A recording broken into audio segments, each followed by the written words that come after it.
There was a young man, and it's hard to grow it to you, but he was about 14 years old, and it was move-in day. Okay. And he was standing there alone, looking at all the people moving trunks and so on. And I said, "Hi," and he said, "Hi.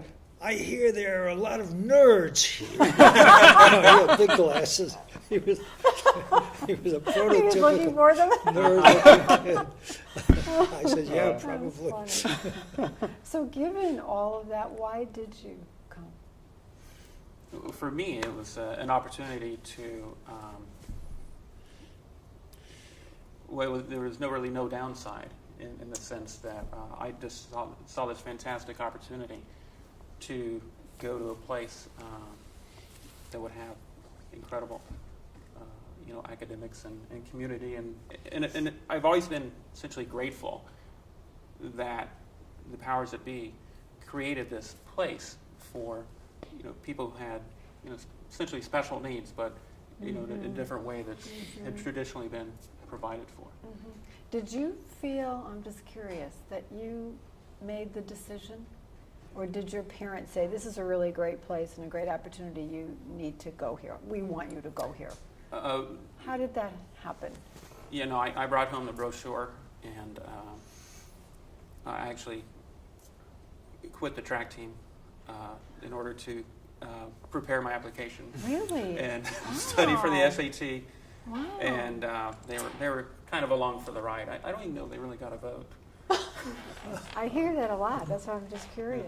Yeah, in my How case, about it was you? the same. I think my parents actually didn't want me to come, but they didn't Okay. tell me that because they wanted me to make my own decision. Okay. And I'm not even sure I actually affirmatively made a decision to come to IMSA. I sort of applied on a whim. Okay. And then I got in, and I thought, well, yeah, it's interesting. Maybe I'll go. And I was away for the summer before we came. And then I thought, well, I'll go for a couple weeks and see how it goes and try it out. Okay. So I just never decided not to stay at IMSA or not to go to IMSA. Huh.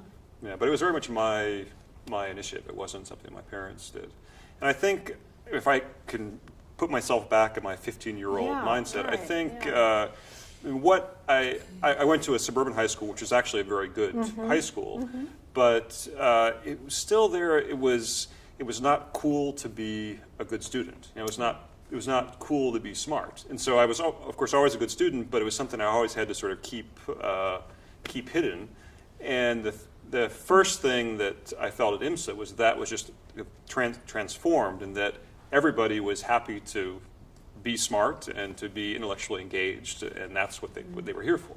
And so that was really a tremendous advance, even beyond what I had in a pretty good high school in suburban Chicago. So do you have earliest memories? Well, my earliest memory was showing up and seeing that sign saying future site of dormitories, okay. and then coming in and just returning to the thought that it was amazing that we actually did come, and then coming in and finding one room with 20 beds, and then another room with 20 desks, and then another room with 20 lockers. So that definitely stuck in my head as I thought, well, okay, we'll see how it goes. Many of which were assembled the night before you came, by the way, yes. One of my, I was on the student council the first year, and okay. there was a vote early on to decide the future mascot of Mathematics and Science Academy. I remember. And I wanted to put you on the spot because I don't know that I ever got the whole story. The initial vote was not for Titans. No. It was something else. Which Rebels. was not approved. By me. Rebels. Uh-huh.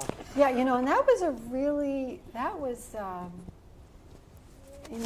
there were so many things to calibrate at IMSA. And we had, set it up where you guys were from a list voting. I don't even recall actually if Titans was on the list originally. It was. It was on the list, okay.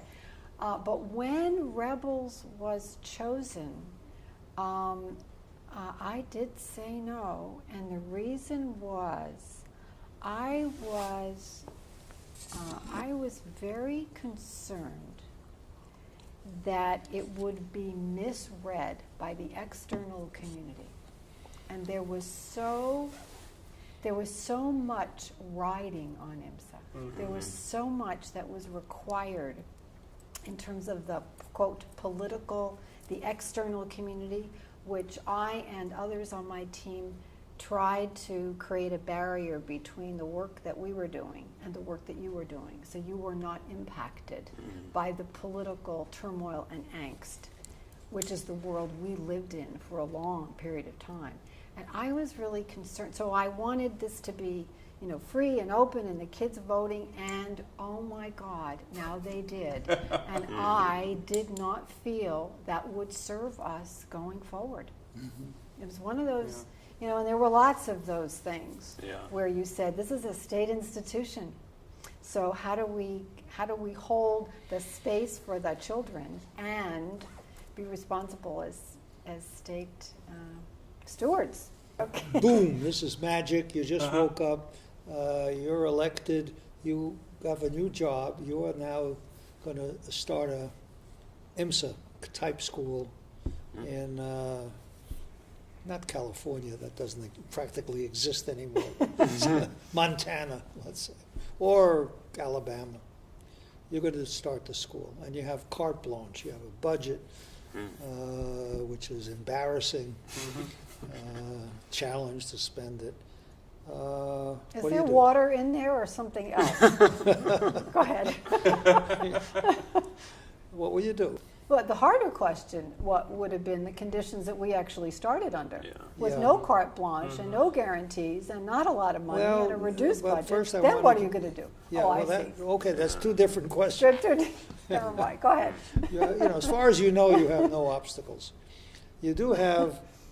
We should make a realistic system in that we have an American public that sees education in different ways.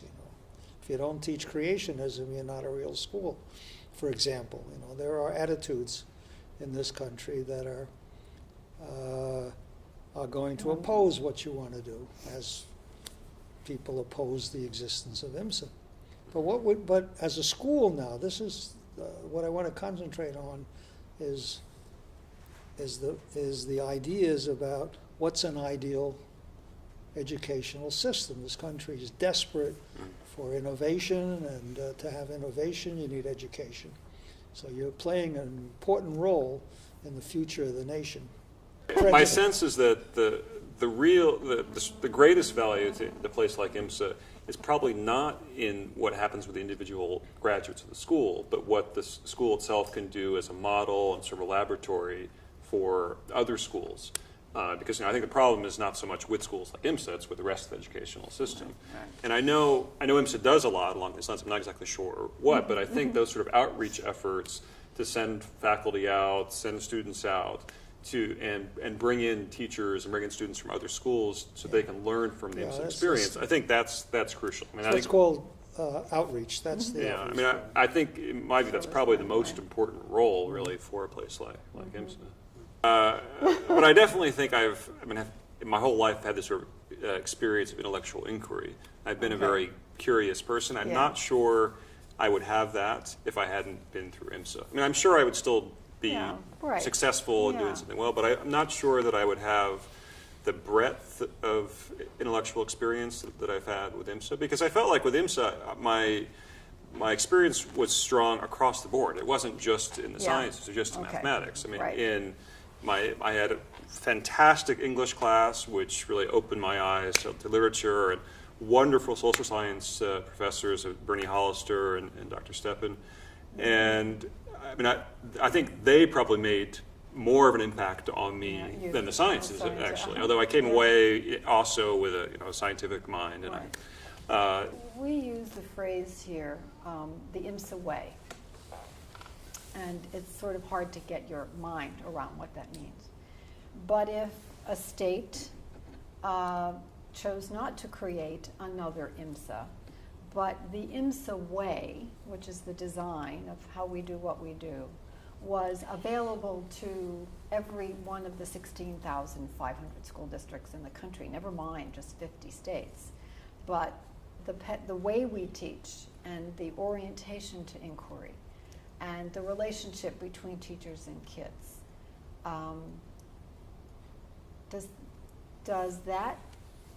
can you help us define the IMSA way, I guess is my question. What would you say it is?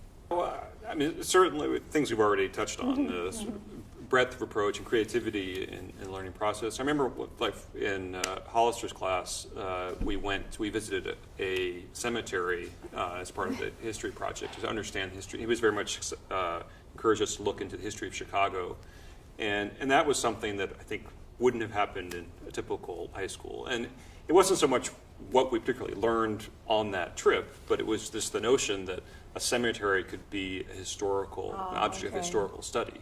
And I think that sort of notion is something that we carried forward in everything we did. I should probably mention briefly the student paper experiences, because I was involved with various incarnations of the student newspaper. We started off, we had Naomi Geltner worked with us on the first paper, which was the Verbatim. We had a few issues of that. Right. I'm not sure exactly the timeline, unfortunately. I think it was probably the end of the first year that we put that together. Okay. Group of maybe 5 or 6 students. And then I think it was in the second year we decided we're never very happy with the Verbatim name, in part because our logo was, which I think Naomi had helped us work up. It looked like remember? Is that why you're laughing? the V was written to look like a square root sign, so it was like looked like, so people would call it, instead it was the square root of Verbatim. So really, from the very beginning, we were seeking a new name, and so the second year I think it was the second year we relaunched. And we searched for a new name, and I remember we had a desperate search. And actually, remember there was a very early internet system we had hooked up with the University of Illinois. It wasn't internet; it was I can't remember what it was called. It was it was this network system at U of I where we had news groups, and so we put up a post on one of the news groups saying, "Okay, we're looking for ideas for the name," and somebody from the U of I suggested, well, why don't you do something with the name, with Prometheus? Because that time we had the Titans as our mascot. And they said, well, think about the names of the different Titans, and Prometheus is one of the Titans. So we settled on the Promethean as the name of the relaunched newspaper. And then Jeff worked on that. Yeah, I actually thought I came up with the name. I think. Did we get it off the board? I think somebody said. I think he said, "Why don't you do something one of the gods?" I think I went and I looked through some different gods that we might be able to use, and I figured out that Prometheus gave fire to mankind. I remember that. I think somebody suggested Prometheus Bound. I think that was a first suggestion, but I'm willing to give you credit. I wanted to tie in the early use of newsgroups, though. I think that was helpful. And so we had a few issues of the Promethean, and then we had an upstart competitor from a group of students put together what became the acronym. And the acronym, I think, has persisted, and the Promethean, unfortunately, has died a quiet death. And it started. We were the sanctioned newspaper, and we were funded the second year because on the first day of the year, Gabriel and I sold subscriptions to all the new parents, and so we got funding for the paper throughout the year. But Mike Pyle was very enterprising, and he started selling square inches to students to advertise in his newspaper. So hats off to him, and I guess that's the paper today. That's right. And, that's funny.